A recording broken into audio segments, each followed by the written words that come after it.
आज हम इसीलिए आप सबके लिए लेके आए हूँ कैसे टेक्निकल एनालिसिस का जो सबसे ज़्यादा प्रॉफिट भी देता है स्टॉक मार्केट में, जिसका नाम है मूविंग एवरेज कन्वर्जन डाइवर्जेंस, जिसको शॉर्ट फॉर्म में हम बोलते हैं MACD, जो हमारे चार्ट पैटर्न पर भी दिखता है MACD।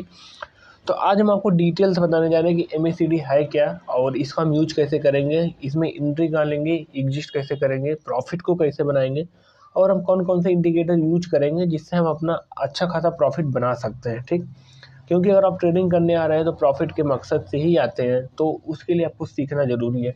अगर आपको स्टॉक मार्केट में रहना है, स्टॉक मार्केट से प्रॉफिट बनाना है, तो आपको सबसे पहला काम करना है टेक्निकल एनालिसिस को सीखना। अगर हम बात करें MACD है क्या, तो बस बहुत ही छोटा शब्द में आता है कि ये कुछ भी नहीं है अगर आप इसको समझ गए।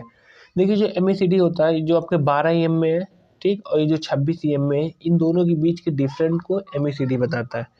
जो ये ब्लू वाली लाइन है इसको हम बोलते हैं 12 EM में, और जो ये रेड वाली लाइन है इसको हम बोलते हैं 26 EM में। आप आपको आप अपने यहाँ से सेटिंग से इसको सही भी कर सकते हैं, यहाँ से सेटिंग से, ठीक।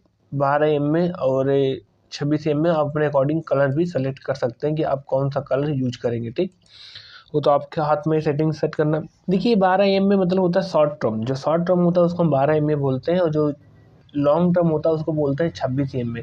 यानी जो MACD होता है इन दोनों के बीच के डिफरेंट को बताता है, यानी कि अगर इन दोनों के बीच में गैप बढ़ रहा है तो हमको पता चलता है कि ट्रेंड मजबूत हो रहा है। अगर इन दोनों के बीच में गैप घट रहा है तो हमको पता चलता है कि ट्रेंड कमज़ोर हो रहा है, मतलब इस मार्केट एक साइड बेच जाने वाली है। देखिए अगर आपको MACD लाइन सीखना है तो आपको ये जो बार दिख रहे हैं, ये जो बार आपको दिख रहा है, ये वाला, ये बार आपको समझना ज़रूरी है, जिसको हम बोलते हैं हिस्टोग्राम बार्स। ठीक, इसमें मैं आपको बताता हूँ कि हिस्टोग्राम बार्स क्या है, लेकिन इसके लिए मैंने एक अतिरिक्त वीडियो बनाई हुई हिस्टोग्राम बार की, उसको अगर आप देख कर आते हैं तो ये आपको अच्छे से समझ में आएगी। देखिए हिस्टोग्राम बार क्या होता है, ये क्या होता है, ये MACD लाइन और सिंगल लाइन के बीच के डिफरेंट को बताता है। ठीक, ये जो बार होते हैं MACD लाइन और सिंगल लाइन के बीच के डिफरेंट को बताते हैं।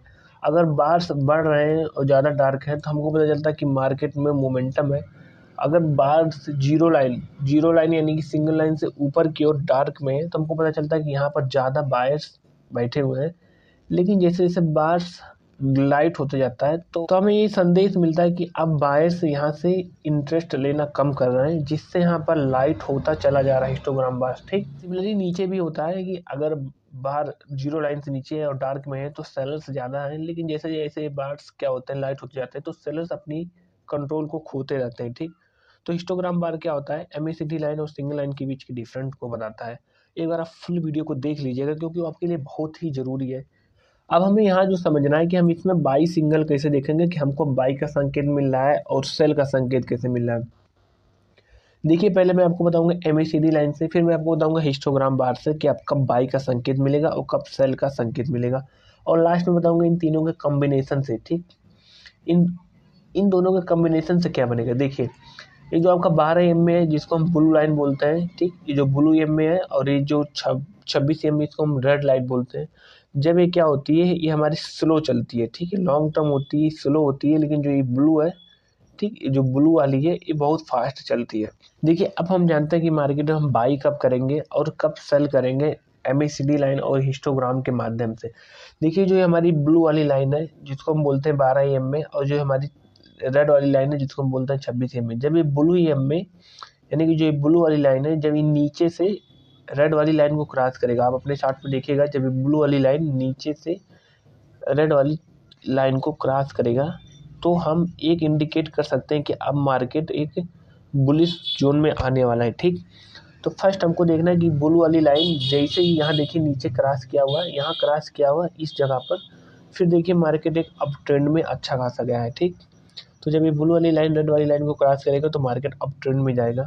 ठीक, सिमिलरली अगर यही ब्लू वाली लाइन रेड लाइन को ऊपर से क्रॉस करेगी तो मार्केट एक डाउन ट्रेंड में आता है। ठीक, जब ये ब्लू वाली लाइन इसको ऊपर से क्रॉस करेगा तो डाउन ट्रेंड में आएगा, और इसको रेड वाली लाइन को नीचे से क्रॉस करेगा तो एक अप ट्रेंड में आएगा। ठीक, अब हम जानते हैं कि बार से कैसे माध्यम। देखिए हम देख लिए कि MACD लाइन हमको यहाँ पर बाई का संकेत कर रहा है, हम अगले तुरंत देखेंगे कि हमारा जो बार से क्या बोले। देखिए चूंकि यहाँ पर मार्केट में सेलर्स थे, यहाँ देखिए लाइट आ रहा है, लाइट का मतलब होगा कि सेलर्स इंटरेस्ट लेना कम कर दिए हैं। ठीक, और ये जीरो लाइन को क्रॉस भी कर दिया, ये जीरो लाइन को क्रॉस कर दिया, जैसे जीरो लाइन को क्रॉस किया और ये नीचे से ब्लू लाइन रेड लाइन को क्रॉस की, तो हमको यहाँ कि स्ट्रॉन्ग संकेत मिल गया कि अब मार्केट अप ट्रेंड में जाएगा। ठीक, तो आप बाई ले सकते हैं। सिमिलरली सेल का होता है, अगर ये ऊपर से क्रॉस करेगा तो हम इसमें सेल ले सकते हैं। ठीक, अब जो सबसे आखिरी हमको जानना जरूरी है एमएसीडी में, डाइवर्जेंस। चूंकि एमएसीडी सिर्फ डाइवर्जेंस पे ही चलता है, ये तो खेल था। एमएसीडी लाइन में बाई सेल ऐसे कर सकते हैं, नीचे से जाएगा तो ऊपर से जाएगा, लेकिन जो मेन टॉपिक है हमारा वो डाइवर्जेंस। देखिए डाइवर्जेंस क्या होता है। डाइवर्जेंस अगर हम देखें चार्ट के माध्यम से, तो जो है हमारा प्राइस में, अगर ये प्राइस ऊपर जा रहा है, ठीक, ये प्राइस ऊपर जा रहा है, लेकिन जो एमएसीडी लाइन है, ये एमएसीडी लाइन नीचे की ओर आ रही है, ठीक, मतलब बढ़ नहीं रही है। प्राइस बढ़ रहा है, एमएसीडी लाइन बढ़ नहीं रही है, तो हमको एक बहुत ही अच्छा संकेत मिलता है कि अब यहाँ से मार्केट बेयरिश जाएगा। ठीक, चूंकि प्राइस बढ़ रहा है लेकिन एमएसीडी लाइन बढ़ नहीं रही है। अगर प्राइस बढ़ रहा है और एमएसीडी लाइन बढ़ नहीं रही है, तो एक हमको बेयरिश इंडिकेट करते हैं कि अब मार्केट बेयरिश में आने वाला है। सिमिलरली अगर मार्केट का प्राइस डाउन हो रहा है, ठीक, प्राइस डाउन हो रहा है और जो एमएसीडी लाइन है ये मूवमेंट नहीं दे रही है, ठीक, प्राइस डाउन हो रहा है और एमएसीडी लाइन मूवमेंट नहीं दे रही है, तो हमको पता चलता है कि अब क्या हो रहा है, कि अब यहाँ पर बायर्स आ चुके हैं, तो अब मार्केट एक अप ट्रेंड में जाएगा। मतलब यहाँ पर बुलिश आ गया, क्योंकि प्राइस घट रहा है और एमएसीडी लाइन नहीं घट रही है, बढ़ रही है। मतलब एक जगह स्थिर है या तो बढ़ रही है, और ये प्राइस घट रहा है, तो आप समझ सकते हैं कि अब मार्केट एक अप ट्रेंड में जाने वाला है। ठीक, देखिए जो फेक सिग्नल होते हैं, अगर आपको एमएसीडी से प्रॉफिट बनाना है तो सबसे पहले फेक सिग्नल्स को इग्नोर करना है। तो उसके लिए आपको क्या करना है, सबसे पहले आपको एक उचित टाइम फ्रेम यूज करना है, जैसे 1 आवर्स का यूज कर सकते हैं, मिनिमम 30 मिनट, उससे कम में एमएसीडी लाइन में आप प्रॉफिट नहीं कमा सकते। ठीक, क्योंकि ऑप्शन ट्रेडिंग कर रहे हैं, तो आप जब भी करिएगा ऑप्शन ट्रेडिंग, तो निफ्टी और बैंक निफ्टी सेंसेक्स में बिल्कुल भी मत करिएगा। आप करिएगा किसी स्टॉक में जिसका जो एक्सपायरी होता है मंथली होता है, मतलब हमको 1 महीने का पूरा मौका मिल जाता है इन्वेस्ट करने का। ठीक, तो आप जब भी स्टॉक मार्केट में इन्वेस्ट करें तो हमेशा मंथली ही इन्वेस्ट करें। कोटक महिंद्रा हो गया, जैसे कोई स्टॉक हो गया, तो आप उसमें इन्वेस्ट करेंगे तो आपको अच्छा खासा प्रॉफिट 10,000 में अच्छा खासा स्टॉक मिल जाएंगे, जो आप मंथली होल्ड करके अच्छा खासा प्रॉफिट ले सकते हैं। तो आपको हमेशा हाई टाइम फ्रेम यूज करना है। ठीक, ट्रेंड लाइन और सपोर्ट को देखते हुए चलना है कि ट्रेंड लाइन जो हमारा सपोर्ट है, रेजिस्टेंस है, हमारे अकॉर्डिंग है या नहीं है, ट्रेंड लाइन अकॉर्डिंग है या नहीं है। और वॉल्यूम को देखना है कि मोमेंटम बढ़ रहा है या घट रहा है, सच का मोमेंटम है या फाल्स का मोमेंटम है। तो आपको मोमेंटम देखते चलना है, वॉल्यूम को देखते चलना है। जब आप इन सभी चीज़ों को देखते चलेंगे तो आपको अच्छी खासी एमएसीडी से अर्निंग होगी। अगर आपको वॉल्यूम के बारे में नहीं पता है तो कमेंट करिए, मैं आपको अगली वीडियो में वॉल्यूम के बारे में डिटेल से बताऊंगा। ठीक, मिलते हैं नेक्स्ट वीडियो में।